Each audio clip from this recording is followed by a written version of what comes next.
Chikskaucha, Sawachsita Kakika, and Hkmatan Staxim Stachpuakika, no Kuto to Isipsakina, Nistononakika, as six gates at a pea, and Nixa Nistonon, and Sitapi spinat, and then on Stalmate spin. The grandfathers tell us, that the grizzly bears are the ones that are protectors of our traditional territories, So it's often been heard many times over and over again, that this territory must be respected, that we are, of course, original people to live on this land. And the grizzly bear is part of our family, protecting our territories.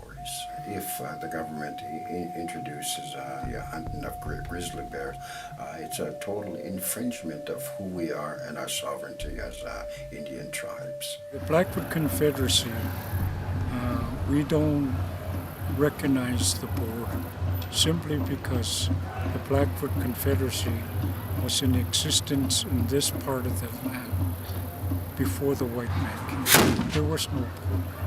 We have relatives on the other side of the border and vice versa. So that never and doesn't exist in our hearts and our minds.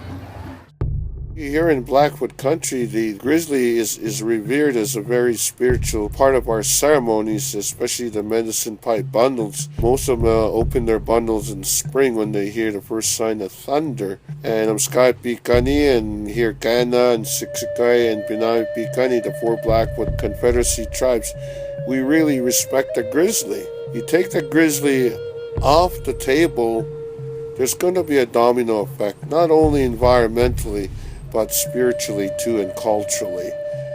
I believe that the federal government and the state, by delisting the grizzly bear, has brought upon and is bringing upon the cultural genocide of the indigenous people. They've taken from us already, and they still want more. I agree. I think the paternalistic mindset and the controlling is there. And I appreciate right now, with so many of the First Nation and tribes coming together and saying, hey, wait a minute, we're stewards of the land and we need to take care of it.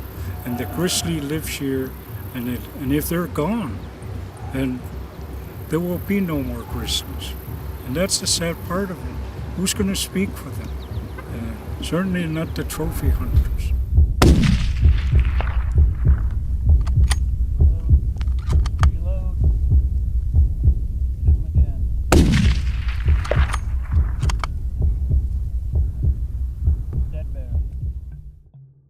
It begs to question the supporters of this type of bill in the States. What's behind your agenda? Our elders would roll over in their graves if this was to happen. The delisting of the grizzly bear, as alluded to by Chief Vince, the Yellow Old Woman, and Constable Little Dog from the Blackfeet Nation, is cultural genocide, and I fully agree with those remarks. More than that, I believe it's right on genocide because it really attacks our whole identity as a people. The Creator has placed all peoples on Mother Earth for a reason. Our teachings show that we have to coexist with all other beings in Mother Earth, including the grizzly bear.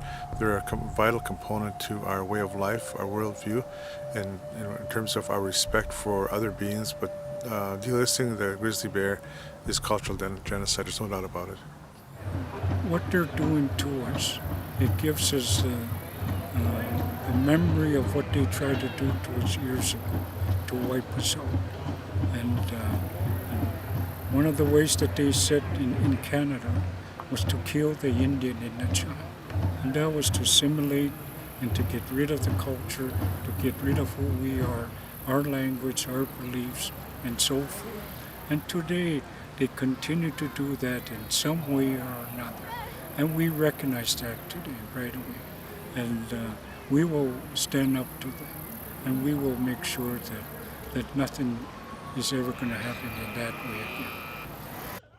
I really sense, that there is a need for our Blackfoot Confederacy, along with our brother and sister tribes, to come together to educate everybody, including the government. You cannot do this. Not only is it cultural genocide, but it's almost cultural suicide. If they take the grizzly bear off the protective list, that opens the protective lands that the grizzly bear occupies. And it could be in park boundaries, it could be on Indian reservations, public lands, and it takes that protected area away. It opens it for big industry to dictate the usage of the land. So without the grizzly bear being protected, everything is wide open. After that, there's no land safe. Right now, at this point in time, we have the power to put a stop to it. When it needs to be stopped before it ever gets going. What are we going to tell our children? That we allowed them to come in onto our lands and take the animals off of our lands. How can we honestly look our children in the eye and explain our actions? There is nothing to be gained from this.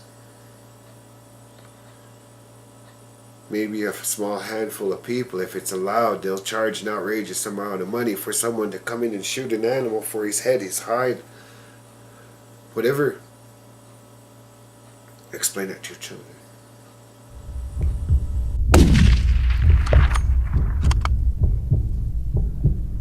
Nice shooting. Thank you. Congratulations. Thank you, man.